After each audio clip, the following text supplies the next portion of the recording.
श्वेता, आप तो चीजों को, संकेतों को समझने में माहिर हैं, जरा समझाइए दर्शकों को कि क्या संकेत निकलकर वहां से आ रहे हैं। क्या बातचीत से बात सुलझ जाएगी, या यूक्रेन की बर्बादी, या थर्ड वर्ल्ड वॉर? क्योंकि ज्यादा ऑप्शंस नजर नहीं आ रहे 17वें दिन। शुभंकर, बीती रात जितनी बमबारी की वजह से जितनी आवाजें हमने यहाँ पर सुनी और ये पता नहीं चलता था कि जो गोला है वो कितनी दूरी पर गिर रहा है, उसके बाद तो मुझे नहीं लगता, क्योंकि आक्रमण कीव तक पहुंच चुका है। अब इतने दिनों तक बात हो रही थी कि क्या कीव की घेराबंदी होगी, क्या होगा। कल तो जिस पूरे इलाके में मैं घूमी हूँ, कीव सबर्ब्स, जो पूर्वी हिस्से में जो कीव का सबर्ब्स का इलाका है, उसके आगे गए हम, ब्रोवरी के इलाके में गए जहां पर एक एक्टिव मोर्चा है जंग का। लेकिन जो कीव सबर्ब्स है, हर तरफ, चाहे आप पूरब में देख लीजिए, चाहे पश्चिम में देख लीजिए, वहां पर घरों को जिस तरीके से बमबारी में ध्वस्त किया गया था। एक ऐसा व्यक्ति भी मिला जिसका पूरा परिवार उसने गंवा दिया था इस बमबारी में। तो दूसरे जो पूर्वी मोर्चा है, वहां पर उस गांव को खाली करा लिया गया था जब तक बमबारी की शुरुआत हुई, और इक्का दुक्का लोग ही फंसे थे। घर पूरे के पूरे जमींदोज हो गए हैं वहां पर। और समझ लीजिए कि अगर एकदम सबर्ब्स, अगर हम हिंदी में समझाएं तो शहर से ठीक लगता हुआ जो इलाका होता है, यानी उसके आगे फिर जो आक्रमण है उसकी जद में सब है। जो बमबारी ये हुई है, ये आप चेतावनी के तौर पर देखिए, लेकिन उसमें आखिर तो टारगेट जो निशाने पर लोग रहे हैं वो गांव के गांव ही रहे हैं। और सीधे तौर पर इस समय की जो स्थिति है उसमें हर कोई यही मान रहा है कि अब कोई चमत्कार ही आगे के युद्ध को बचा सकता है। जिस तरह का स्टैंड पुतिन ने ले लिया है कि वहां पर जो मर्सनरीज हैं अलग अलग देशों से, वो भी यहां पर आए और रूस के लिए लड़ें, क्योंकि रूस की सेना को भी कुछ हद तक क्षति हो रही है। भले ही हम ये आंकते रह जाएं कि एक बहुत ताकतवर देश, लेकिन इन्हीं ताकतवर देशों को अपने अंजाम तक पहुंचना कितने छोटे देशों में पड़ा है वो भी सबने देखा है। अब यूक्रेन की जो स्थिति रह गई है वो रूस की जो एक घेराबंदी की रणनीति में समय इतना लग रहा था कि 4 की जगह 16 दिन जब लग जाते हैं तो फिर इसी तरह की चीजें देखने के लिए मिल जाती हैं। अब जिस तरह से पिछले दौर की बातचीत फेल हुई थी, कोलैप्स हुई थी, उसके बाद पता नहीं अगले दौर की बातचीत से कितना आगे एडवांस हो। नहीं तो क्या इसके लिए ज़ेलेंस्की को भी जिम्मेदार ठहराया जाए? क्योंकि बार बार वो स्टेटमेंट चेंज करते हैं। एक दिन कहते हैं कि देखिए मैं घुटनों के बल झुकने वाला राष्ट्रपति नहीं हूं, फिर मदद मांगते हैं, फिर मना किया जाता है। ऐसे में बातचीत की गुंजाइश नजर नहीं आती श्वेता। और अगर ये बर्बादी होती तो उसके लिए जिम्मेदार किसे मानती हैं आप? नहीं, जिम्मेदार तो जाहिर है दोनों तरफ का नेतृत्व हो जाता है।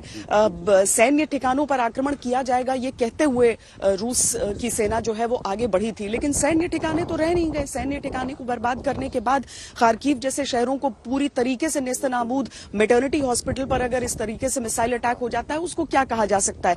अब ज़ेलेंस्की की सबसे बड़ी बात होती है, अगर अपने दम पर ये लड़ाई पूरी तरीके से आप लड़ नहीं सकते हैं। हर जगह हम नेटो को लेकर यहाँ पर पोस्टर्स देखते रहते हैं कि कैसे अब मदद के लिए आने की नहीं कह रहे हैं, हम भीख मांग रहे हैं मदद की, भी बेग फॉर योर हेल्प, उन पर अब बदल कर लिख दिया गया है।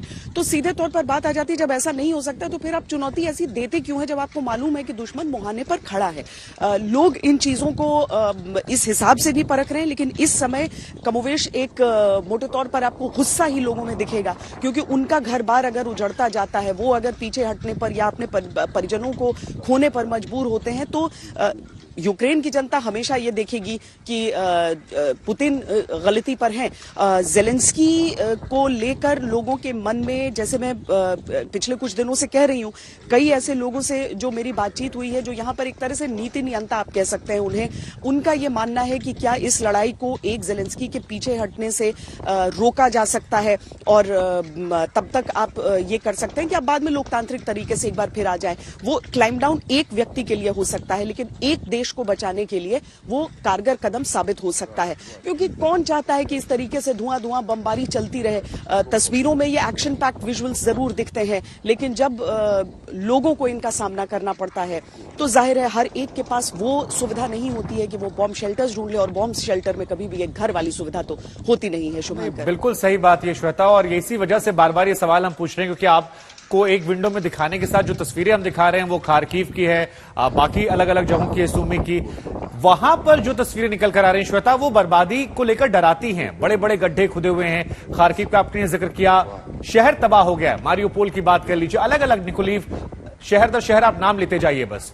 तो क्या उसी बर्बादी के मुहाने पर कीव खड़ा है? और ये जिद जो है, ये क्या जो तस्वीरों में हमें यहां बाकी शहरों में दिख रही है, ये कीव में भी अगले कुछ घंटों में या दिनों में देखने को मिल सकती है? जो संभावनाएं या जो संकेत कम से कम मैं पढ़ पा रहा हूं। देखिए, हम सब अभी भी इस बात को मेंटेन कर रहे हैं कि कीव जैसे खूबसूरत शहर को, जहां पर एक साझा इतिहास रूस और यूक्रेन का है, उसे बर्बाद करने की नहीं सोचेंगे पुतिन। लेकिन आप पेरिफेरी पे, आप पूरे उसके बॉर्डर्स पर इस तरह की बमबारी कर रहे हैं, जो संकेत सीधा सीधा कीव में बैठे उस शख्स को भी जाता है जिससे लेकर पूरी लड़ाई ये चल रही है। लेकिन जिस तरह की ये बमबारी है शुभांकर, वो कहीं से भी ये संकेत तो नहीं देती है कि वो बर्बाद नहीं करना चाहते हैं। आम लोगों को भी आप बर्बाद करते हैं तो संकेत आते ही हैं। मतलब जेलेंस्की को संकेत देने के लिए आप कितने हिस्सों को आप बर्बाद कर देंगे? आप मर्सनरीज अगर बुला रहे हैं तो किसके लिए बुला रहे हैं?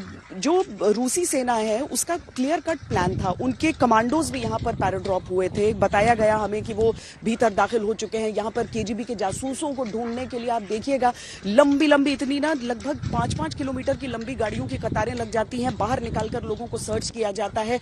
कई खबरें ऐसी भी आ रही थी कि देखिए, एक ना हाथ पे पीला आर्म बैंड लगाते हैं जो यूक्रेन की मिलिशिया होती है जो लड़ रही है। अब रूस की तरफ से भी वो लगाकर तो अब इस तरह की यहाँ के जो आर्मी चीफ है उन्होंने इस तरह की बातें कही कि वो इतना अंदर तक इन्फिल्ट्रेट कर चुके हैं। बिल्कुल श्वेता,